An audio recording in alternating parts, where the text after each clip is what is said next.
ಇವತ್ತು ನಮ್ಮಮ್ಮನ ಮನೆಯಲ್ಲಿ ಭರ್ಜರಿ ಮಟನ್ ಬಾಡೂಟ ನಡೀತಾ ಇದೆ.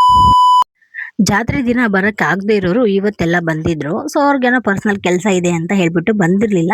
ಅವರೆಲ್ಲಾನು ಇವತ್ ಬಂದಿದ್ರು. ಸೊ ಅದಕ್ಕೆ ಅವರಿಗೋಸ್ಕರ ಇಲ್ಲಿ ಎಲ್ಲರೂ ಸೇರ್ಕೊಂಡು ಅಡ್ಗೆ ಮಾಡ್ತಿದ್ದಾರೆ. ಒಂದ್ ಕಡೆ ಮಟನ್ನು, ಒಂದ್ ಕಡೆ ಕಬಾಬು, ಹಂಗೆ ಇನ್ನೊಂದ್ ಕಡೆ ಮುದ್ದೆ.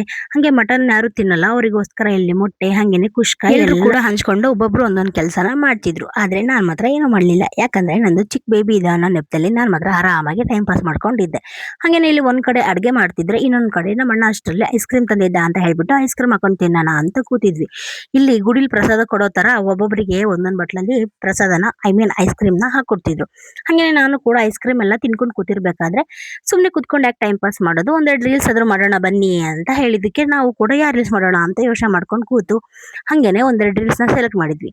ರೀಲ್ಸ್ ಎಲ್ಲ ಸೆಲೆಕ್ಟ್ ಮಾಡಿದ್ವಿ. ಹಂಗೇನೆ ನಾವು ಒಂದೆರಡು ರೀಲ್ಸ್ ಕೂಡ ಮಾಡ್ಕೊಂಡ್ವಿ. ಅಷ್ಟರಲ್ಲಿ ಇಲ್ಲಿ ನಮ್ಮಮ್ಮ ಮುದ್ದೆ ಎಲ್ಲ ರೆಡಿ ಮಾಡಿ ಊಟಕ್ಕೆ ಕರೆದ್ರು ಅಂತ ಹೇಳ್ಬಿಟ್ಟು ರೀಲ್ಸ್ ಎಲ್ಲ ಮುಗಿಸಿ ಒಂದೆರಡೇ ರೀಲ್ಸ್ ಮಾಡಿದ್ವಿ. ಸೊ ಎಲ್ಲ ಮುಗಿಸಾದ್ಮೇಲೆ ಇವರೆಲ್ಲ ನಾನು ಫೋಟೋ ತೆಗಿತಿದ್ದೀನಿ ಅಂತ ಹೇಳ್ಬಿಟ್ಟು ಪೋಸ್ ಕೊಡ್ತಿದ್ದಾರೆ. ಬಟ್ ಆಮೇಲೆ ಹೇಳ್ದೆ ನಾನು ಒಂದು ಕ್ಲಿಪ್ ತಗೊಂತಿದ್ದೀನಿ ಅಷ್ಟೇ ವ್ಲಾಗಿಗೆ ಹಾಕಕ್ಕೆ ಅಂತ.